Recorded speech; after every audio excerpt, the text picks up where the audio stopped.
Bismillah ar-Rahman ar-Rahim. Distinguished ladies and gentlemen, Assalamu alaikum and a very good morning. So when I was preparing for this talk today, like a good scholar, I asked ChatGPT what I should say. So ChatGPT gave me a very logical list of topics: cybersecurity, future of AI, ethics, etc., etc.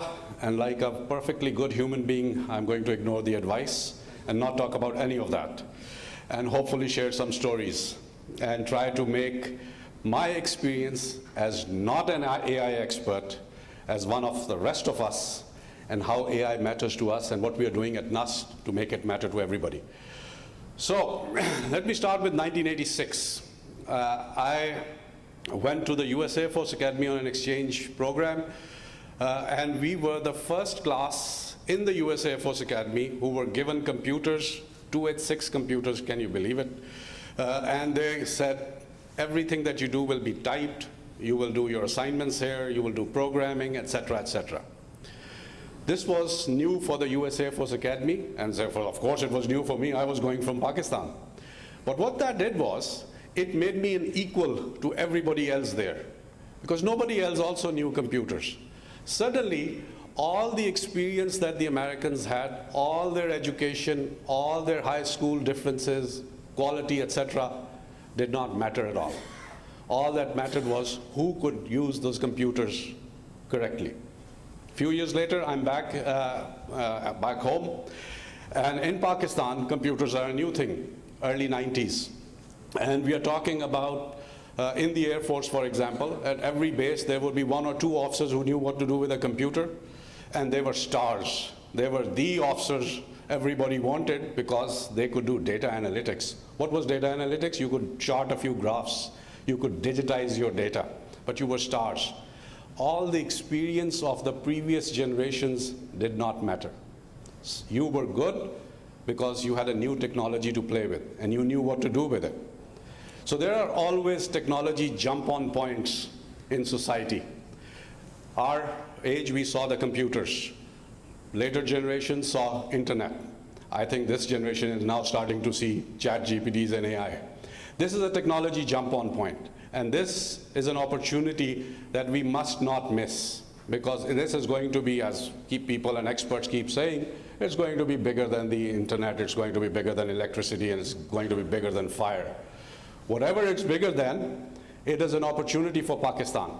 And right now, we don't seem to be taking that opportunity as seriously as we should be. And therefore, what we need to be doing at academia and what we need to be doing at the country level, there are so many things that experts will talk about today. So I will focus on a little bit of what NUST is doing. So the National University of Sciences and Technology hosts the National Center of Artificial Intelligence, and you will hear from Dr. Rizwan Riaz today at a later point.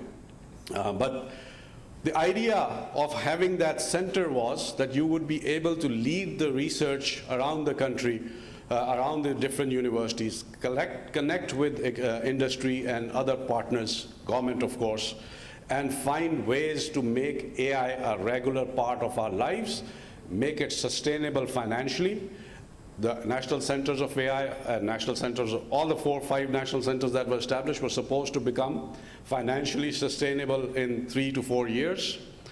The idea was they would create products out of it. Unfortunately, we have developed an education system in our academia where we say write papers. So if you ask any of the centers and if you ask any of the universities, they will be able to cite how many hundreds and thousands of papers they have written on this technology. What have we actually produced? So what we did in NUST about 2 years ago was that we said, okay, papers are good. You need your papers for your careers. Excellent, write them. If you don't write good papers, you're not a good faculty member anyway. But that's not what we want from you.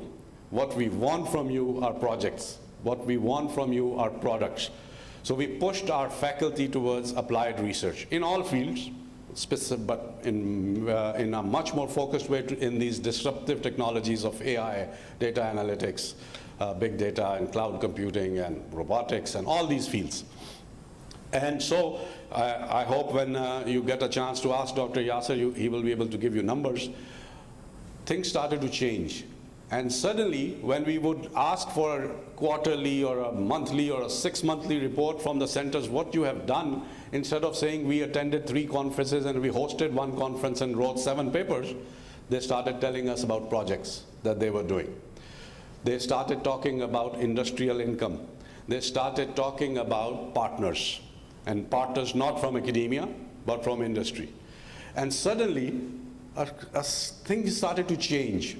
And instead of going into the National Center of AI, and I'm focusing on AI, but this is true for all the national centers, and finding out all these charts and these posters on their walls, we started to see demonstrations. We started to see robots moving around. We started to see a wheelchair follow a line. We started to see projects for different industries in image analysis. And unfortunately, no ChatGPT.pk, but at least a lot of projects started to come out. That is what we need. We need a change in policy level at academia, which means HEC, Ministries of Science and Technology. We need the government's help to push this. What we need is projects and products. If a faculty needs to be, has to be promoted, it has to be based on projects, not papers. If a university has to be graded, it has to be graded on projects, on products, not on papers, not on conferences. They're good, they need to be done, but they cannot be the goal. And this is absolutely true of AI. AI is very similar to the computers of my age. There were 2 officers on a base who knew how to use computers, and the rest of them, we can get all work done with these 2. Maybe we need 2 more. If we have 4 people using computers, that's more than enough. Right now, we seem to be treating AI the same way. As long as we have some experts working in AI, that's good. That's not how it is going to be. It's going to be like computers. Your 80-year-old mother is going to be using AI just like she's using a tablet today.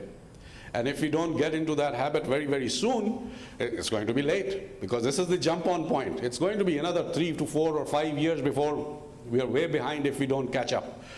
And to do that, we have to start thinking of AI differently. Artificial intelligence is not something magical. It's not technologically unbelievable. I look at it, so I'm one of those other people who is not an AI expert, but I've done projects in AI. You know what I do? I look at AI and I forget about the artificial part. So I say, okay, it's an intelligence. It's an intelligent person who can help me do this work, any work. So whatever you want to do, think of AI as just a very intelligent person who can help you. Then find the way to use that intelligent person to help you, just like you would find a way to use a very intelligent person to work for you as a person. So it turns out Google is an excellent resource. If you want to design an aircraft, I'm an aeronautical engineer, and I thought, wait a second, if it's an intelligent person, maybe it can design an aircraft. How do I design an aircraft with AI?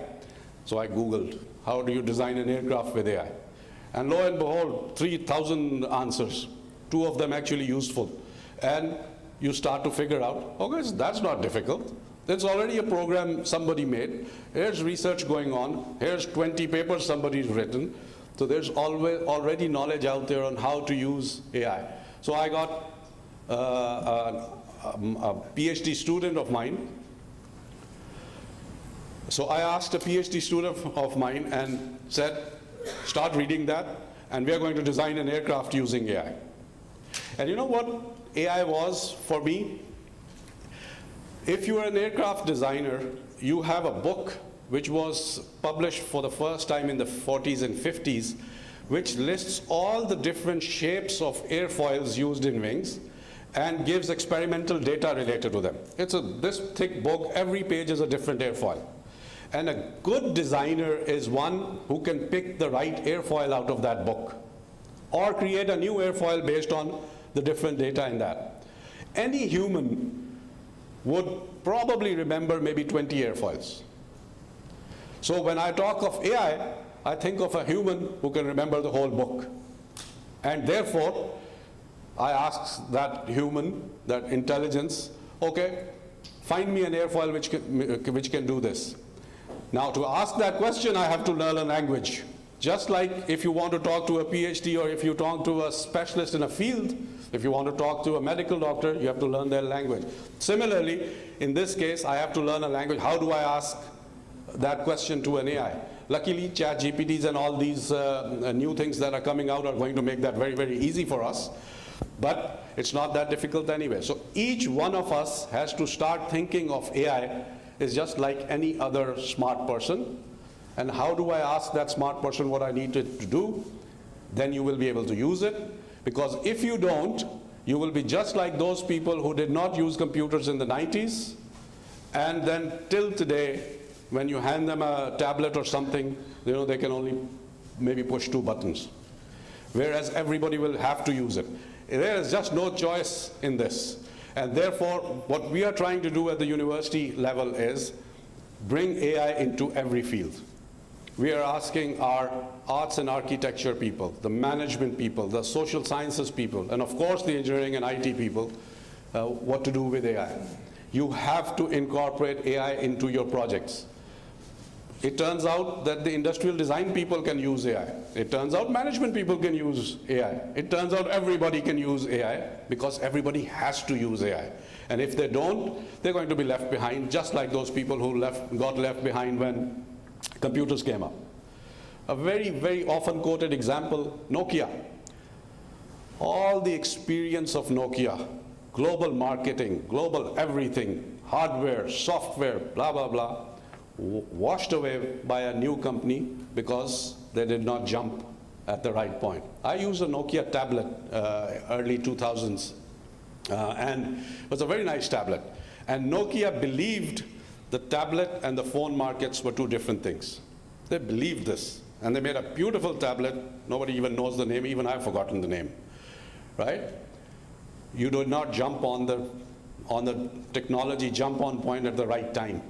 Sony, the absolute leader in mobile music, you know, portable music players, the absolute global leader, no doubt about it, washed away by a startup which thought, okay, let's do this with a touch screen, because they didn't jump on the jump-on point. We right now have a train which has actually started to become fast. It's not as slow as it used to be. If we don't start jumping on now, it's going to be late. And for this, we need to do a few changes. Academia has to play its part, of course. There have to be some experts who continue to write papers and do algorithmic research and try to find new ways of doing AI. But most of us have to learn how to use AI. And we don't really have to worry about what's the latest today. We have to be able to use what was latest 2 years ago, 1 year ago, 2 weeks ago. Therefore, at the national level, and I'm very glad to see that there's an AI policy coming up, at the national level, AI must be integrated into each subject. This must be a core course in every subject that is covered in a university and must be made a subject in college and school levels. AI is not that difficult that you can't teach it to a 5-year-old because the US is already doing it, China is already doing it. Secondly, the university system has to change. We have talked to HEC about this. We are talking to MOST about this. Being NUST, we are a MOST university. And we're getting some very positive responses. But there needs to be a crisis. The crisis is stop writing papers. Start doing projects. You need, imagine, why is the global ranking system based on papers? Because this gives them your ideas. So if NUST has to become from 334th to the top 200 universities, you have to submit your best ideas to the top journals of the US and the European Union and etc. Brain drain, without actually draining the brains. They're just getting your ideas. The same ideas, because of the policies that we have made, are not being turned into products. So you will, inshallah, hear a few examples today from the research. I've seen the panelists, and I know some of the people have done excellent work in the real world with AI, but this needs to be a national emergency. And to back it all up, there needs to be actually an emergency imposed, which I call a coding emergency. Pakistani kids get their first experience of a computer in the 21st century when they reach a university. And that is horrible, that will not work. Our kids need to be exposed to programming in class 1. I was attending a seminar by Open Silicon Valley in San Francisco, and they had school kids there presenting their game projects, etc. And the school kids were as young as 6-year-old, and they are showing the game that they had made. Our university students cannot make that game. This is, of course, NUST has the top computer science school of the country. It takes us 2 years to get them to a point that they can do what our school kids are doing outside. That needs to be a national emergency. If we do these 2-3 things, AI is not a problem. Before I was pro-rector, I was principal of one of the schools, the School of Supercomputing in NUST, the Research Center for Modeling and Simulation. And I asked my faculty members, propose some ideas for projects. Let's do some projects for industry, for the military, for the government. Let's do some projects. And different people submitted. So I want to talk about one. He was my second youngest faculty member. So one of those quiet ones was sitting in the back, not really openly talking about. But he said an idea, sir, I want to do work on image analysis using AI. Image analysis was one of the strong areas of AI. Anybody who's using Google Photos knows that. So he said, I want to use image analysis, AI in image analysis and do a project. So I asked, what's your field? He says, computational biology. So what do you know about AI? Because the AI isn't that difficult. I Googled the other day and I found out how to do image analysis. Changed my mind because I started thinking of AI like he was thinking of AI. AI is just a very simple tool. Just go Google how to use this and you will be able to use AI. He did a project on image analysis. It became one of the best projects of the university, won a few awards, got a lot of industrial funding. Now he's doing 20 different projects, one for Serena, for tree plantation and tree health, one for military, one for dermatology, one for all using image analysis. And the guy is computational biology. He's not an AI expert. He, in fact, is doing more AI projects in NUST than anybody else. Just an example, you don't have to be an AI expert to be using AI. In fact, you have to use AI, whatever your expertise. So I will end this talk again by saying ChatGPT is good. ChatGPT must be used because that's, again, something that we have to get used to very, very soon. The version 4 is out. I think it came out 2 days ago. And it's going to go much faster now. And we have to start thinking of AI as just another person. We have to start thinking of AI like a computer or a phone or a tablet, which each one of us will use. We will not have a choice. So you can use it like, sorry to say, a dumb person, or you can use it as a person who actually knows what they're doing, and it's not difficult. So have the confidence to dip your hands into the AI river and use it.